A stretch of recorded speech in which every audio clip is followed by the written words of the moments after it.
Hi, this is John DeVore. Welcome to DeVore Fidelity's YouTube channel. This will be another live album review recommendation. This is one that I've been trying to figure out how to do now since pretty much the beginning of when I started this channel.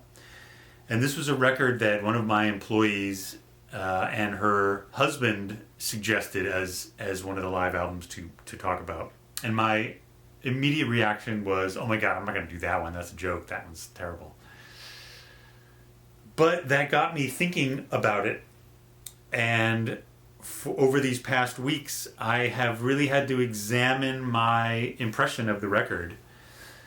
And now we come to this, and I'm going to do a video on it. The record, all right, I'm just going to say, so this is the record. Kiss Alive. This is my original copy from the 70s. It came out in 1975. So this was probably purchased around then, maybe a couple of years after that.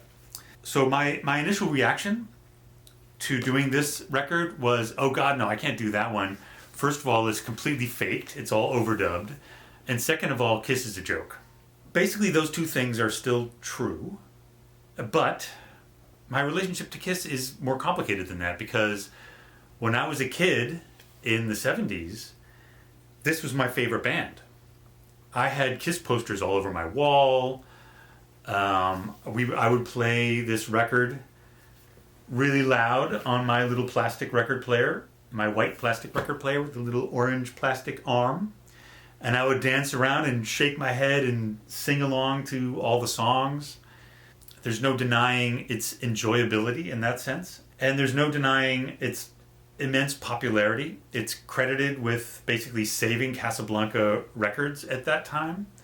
My best friend growing up was a big Kiss fan. He was Gene Simmons and I was Peter Criss. I've loved cats my whole life. Peter Criss is a cat. It's just, so there was a lot to unpack over these past few weeks. And then if we just look at the band and the record and the music itself, so the record, it's pretty badass looking, fine, sure, but this is just, it's a marketing monster. It comes with posters, it advertises the records that had come out before that had basically in the market flopped. And rightly so. I mean, you know, there's okay songs on this, but it wasn't until this record that, I mean, this record kicks those studio albums ass. This is definitely the best Kiss album. And then and there's kind of an awesome, there's fan art on the back with those completely excellent mid-70s rock fans with the hilarious Kiss banner. But then you open it up. So we have the advertisements for the other Kiss records on here. And then you have on the other side what they are calling notes. Now, the notes are 4 handwritten letters from the members of Kiss to their fans. Ace says, "Dear Earthlings, the gravity, blah, blah, blah, blah, blah." Paul Stanley, "My dear lovers, nothing arouses me more, blah, blah, blah, blah, blah." "Dear Victims," from Gene Simmons, of course.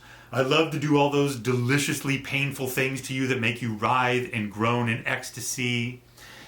And from Peter Criss, "Hi, cat people. I hope you get your claws into this album." And he did a little drawing of a cartoon cat. I mean, it's just... this is not a hard rock band. I mean, it is. They're playing hard rock, but there's so much wrong with it. That said, I dug this out of my record shelves. I put it on the cleaning machine because, man, did it need it. And I played it. And, you know, it's a pretty good record. Everything that they say about it being faked is basically true. I mean, these were all recorded in concert, in different concerts, but to those basic recordings, a lot was added, and they admit it. Certainly overdubs, guitar overdubs, background vocal, backing vocals were overdubbed.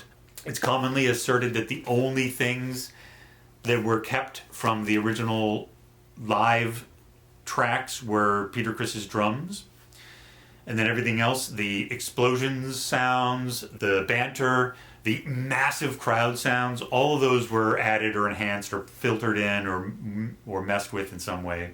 And yet it does what they wanted it to do, and that is, from the listening position, it puts you sort of in the middle of a massive 1970s arena rock riot.